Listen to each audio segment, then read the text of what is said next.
Hi, and welcome to Lisa's Stamp Studio. My Fun Fold card series continues today with a double pocket fun fold.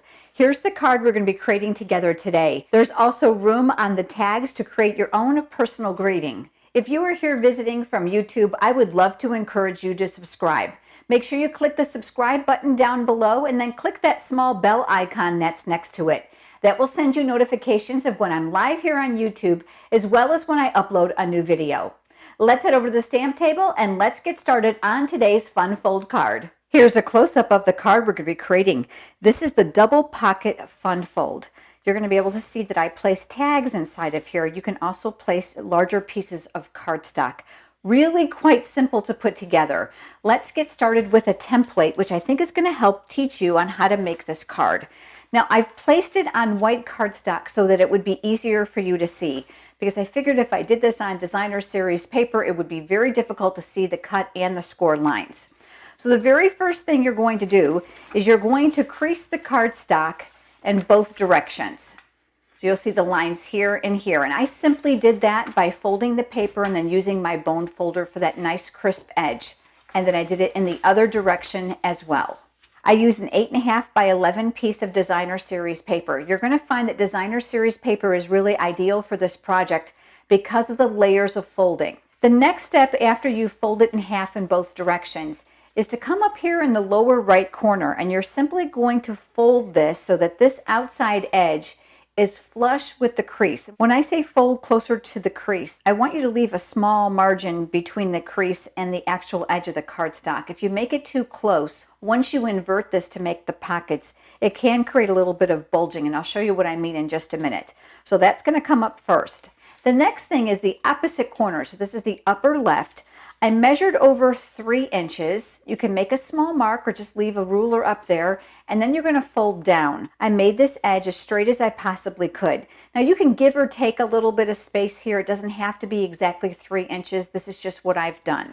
The next thing I did was I cut from the outside edge to the center crease line, and you can see that I've done that here. That's going to allow you to make the folds for the pockets. Now all we have to do is some folding. So what we're going to do is we're going to take the top upper right corner and fold it so that it closes. You'll see the slant here. That's going to make one of our pockets. Then this one is going to come up, which is going to make the second pocket. And the remaining gets tucked to the back. And you're going to want to adhere this together so that you have a nice reinforced base. Now I'm going to show you a slight variation on the one that I've previously scored with the designer series paper. I've got my Magnolia Lane Designer Series paper here. I have cut it from the outside edge to the center crease already, and of course it's already been folded. I folded down the upper left-hand corner at the 3-inch mark. I've also folded up the right corner near the center crease. The next step is to take this panel and fold it shut. This one is going to come up, and then this one is going to go to the back. And I am going to adhere those two together. Now I'm going to show you a slight variation. Let me go back to this one step right here. So you see we close this up. The variation is here. Instead of tucking this corner, let's leave it open and let's pull it up and let's invert it. That's going to give you a beautiful alternate pattern for the outside pocket. And then you're going to fold this to the back side. Now if you crease it too closely, let me show you what happens. You've got a little bit of overage here. So I went ahead and I just recreased this and kind of tweaked it a little bit. A lot of it's going to be hidden because I'm going to be putting a large flower on there. Now it's just a matter of decorating it. I'm using a piece of thick Whisper White cardstock, and I'm using the coordinating stamp set to that designer paper called Good Morning Magnolia. It is absolutely beautiful. There's a beautiful large magnolia and some smaller images as well. I'm also going to be using the coordinating dies to help cut that flower out. I'll be using the Memento ink pad, and I've mounted the large magnolia image here, and you can see how big it is. Because of its size, I'm going to leave it face up on my work surface, and I'm going to ink it up this way. That's going to ensure that I don't miss an area. Once we have it inked, we're going to go ahead and stamp that here on the thick Whisper White cardstock. You're going to want to take your time, and you're going to want to press out this image. Like I said, it's very, very large, and it is detailed, so you want to make sure that you don't miss a spot. Now we're going to add a little bit of color to this flower. The very first thing I'm going to do is add a little bit of yellow here to the center, and I'm using the Light Daffodil Delight Stampin Blends marker. These are alcohol-based, dual ends, so there's a thicker end here that's represented by the line, which is the brush tip, and of course this is the finer point. Since this is a very detailed area and small, I'm going to go ahead and use the thinner end, and I'm just going to brush some color in there. There's absolutely no shading in this portion. Now I'm going to use the Petal Pink Stampin Blends markers, and this is the combo. So I have the light and the dark. They are sold individually, or you can buy them as a combo. There is no price reduction. They're $9 for both, or $4.50 a piece. I love that you can replace them individually, because if you use one more than the other, you're not forced to buy the combo. I'm going to start with the lighter shade, and because this is a very large area, I'm going to go ahead and use the brush tip. I'm going to place color up inside the center of the petals. The lines that are inside the stamp set are really a great cheat mark. The artist's rendering gives you lines that are details in the petals. I'm going to switch now to the darker shade. I'm going to go over those lines one more time and just add a little bit of detail. You're going to see that I'm adding the color primarily near the bottom. I'll go back to the light shade one more time. And what I'm going to do is I'm going to blend these together so that it doesn't appear to be harsh lines. If you're satisfied with it, that's fantastic, but I wanted this a little bit softer yet, so I brought in the color lifter. I'm going to go back over those areas that I provided color, and what this is going to do is it's going to move the color and mute it just a little bit. Now, it's not going to be very noticeable right now while I'm doing it, simply because the alcohol in the color lifter is going to have to dissipate to lighten that shade. I'm going to color in just 2 of the petals here on this flower. I'm using the Mossy Meadow combo, and just like before, I'm going to go ahead and start with the thicker side and the lightest color. I'm not worried about coloring too close to the bottom, since we are going to use those leaves independently. I'm going to come in now with the dark, and I'm going to come right over those artist lines just to give this some definition. I'll come back with the light now, and I'm going to blend those lines in so that they're not so predominant. The Good Morning Magnolia stamp set has coordinating dies. I absolutely love these. There's also dies in here to build a 3D flower, and this one specifically is for the large image that we're using here. I'm using my Sizzix Big Shot die cutting machine. I'll lay that flower here and I'll place the die on it. As a tip to help hold your die in place, I like to use little post-it flags. So I'm going to come right over the image in a couple areas just to hold that down to make sure it doesn't shift. That's going to leave us with this. Now, since I don't need these other petals, I'm going to go ahead and cut them off. So I'm going to give you a couple tips.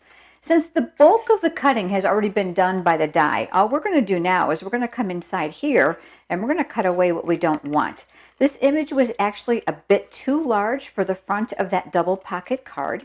And I'm also going to cut off the leaves because we're going to use those independently. So I'm cutting right on the stamped line right around that leaf image, and we're going to save those. And we'll do the same thing with this one. Now the rest of this can be just cut away. I'll set those to the side, and we're going to do a little bit of stamping for those tags. I'm bringing in a small piece of grid paper to protect my work surface, and I have a separate piece of white cardstock here. You're going to find all the cutting dimensions down in the video description below. I've made it really easy for you if you're here visiting from YouTube.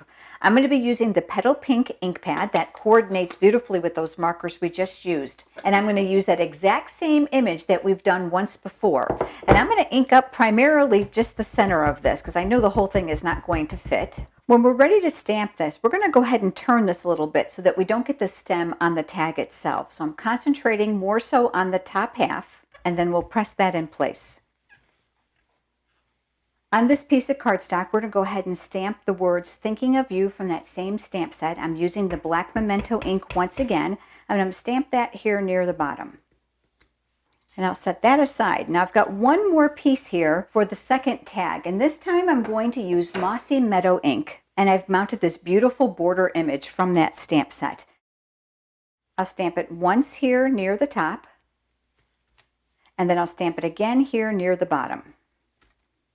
I'll put those two pieces off to the side as well. I've got 2 pieces of Petal Pink cardstock. Again, the coordination is wonderful, and we're going to create the tags. I'm using the brand new Delightful Tag Topper Punch, and you're going to be able to find that in the Stampin' Up! Annual Catalog.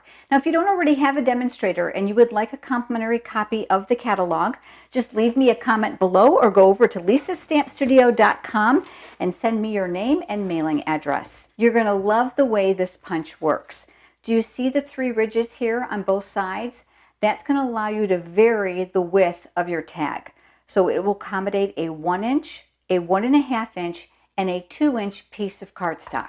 I've got one of my tags here, and I'm going to slide that right up the track. I'm going to flip it over so you can see what it's going to do. Just make sure you're all the way to the back. If you push it in, you're good to go, and then take the heel of your hand and then press. We'll do the same thing now on the other tag.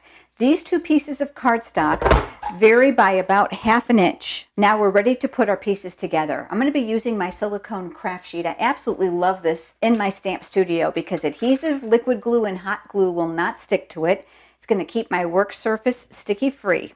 I'm going to come in with the white tag that says Thinking of You, and I'm going to add adhesive on the back side. I'm going to place that on the smaller of the 2 tags, leaving a small border of color all the way around. I'll place that one off to the side, and then this one that we placed with the borders on it, we'll go ahead and add adhesive to this one as well. And that's going to go on our slightly larger tag, and I'll do the same thing by leaving a border of the petal pink color all the way around. This whole suite of products also offers beautiful accessories. There's a combo pack of ribbon that includes this linen ribbon here, as well as the Mossy Meadow linen thread. What I chose to do was to take a piece of the ribbon and place it through the hole. And then I'm going to cinch those together using a piece of the linen thread, and I'll make a bow.